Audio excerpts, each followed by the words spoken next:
Chaque nuit à 3 heures du matin, de l'eau de source mélangée à de la poussière d'or s'écoulait de la paroi rocheuse la plus profonde de la mine. Tant que je récupérais cette eau, la filtrais puis la laissais décanter, je pouvais obtenir de l'or d'une pureté exceptionnelle. Mon grand-père m'avait confié ce secret juste avant sa mort. Quand il était jeune, il était mineur et avait passé toute sa vie à travailler dans cette mine. Avant de rendre son dernier souffle, il me serra la main et me dit d'une voix entrecoupée « Yen, la mine derrière la colline n'est pas abandonnée. Tout au fond, il y a une source d'or. Chaque nuit à 3 heures du matin, de la poussière d'or en sort. Ne le dis à personne. » Après avoir prononcé ces mots, mon grand-père mourut. Après sa disparition, je devins orphelin. Dans le village, tout le monde me méprisait et me maltraitait sans cesse. J'ai finalement atteint l'âge adulte. Mais à ce moment-là, les prix de l'immobilier en ville commencèrent à grimper en flèche et tous ceux du village qui avaient un peu d'argent se précipitèrent pour acheter des appartements dans l'espoir de les voir prendre de la valeur. La famille de Song Dae-hai acheta 3 appartements en ville. Song Xiao-hei ne faisait rien de ses journées, mais parce que sa famille possédait plusieurs logements, il se promenait dans le village comme s'il en était le maître.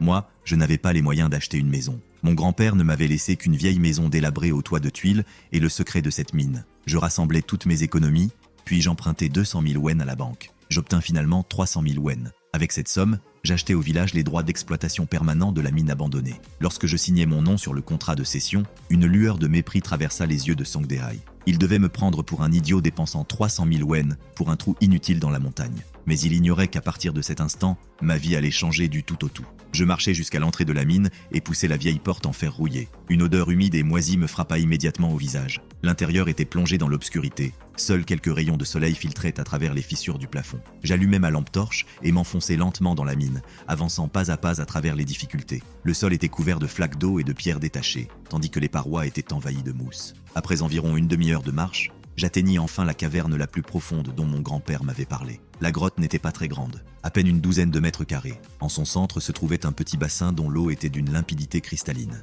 Je regardai ma montre. Il était exactement 2h50 du matin. Suivant les instructions de mon grand-père, je m'assis au bord du bassin et attendis en silence. Le temps passa seconde après seconde. Lorsque les aiguilles de ma montre indiquèrent exactement 3 heures du matin, quelque chose d'incroyable se produisit. Sur la paroi rocheuse en face du bassin, des filets d'eau dorée commencèrent soudain à suinter. L'eau descendait le long de la paroi et se déversait dans le bassin, faisant briller toute la surface d'une lumière dorée. J'étais tremblant d'excitation. Je sortis rapidement les seaux que j'avais préparés et commençai à recueillir cette eau chargée de poussière d'or. La source coula ainsi pendant environ 10 minutes avant de s'arrêter. Je remplis 3 seaux entiers. Je versai ensuite l'eau dans mon dispositif de filtration et commençai le processus de décantation. Une fois toute l'eau filtrée, une épaisse couche de poussière d'or resta au fond de l'appareil. Je rassemblai cette poussière et la pesai. Elle faisait 3 livres complètes. Au prix actuel de l'or, plus de 400 wen par gramme, 3 livres équivalaient à 1500 grammes. Cela faisait plus de 600 000 wen. En regardant cet or scintillant dans mes mains, je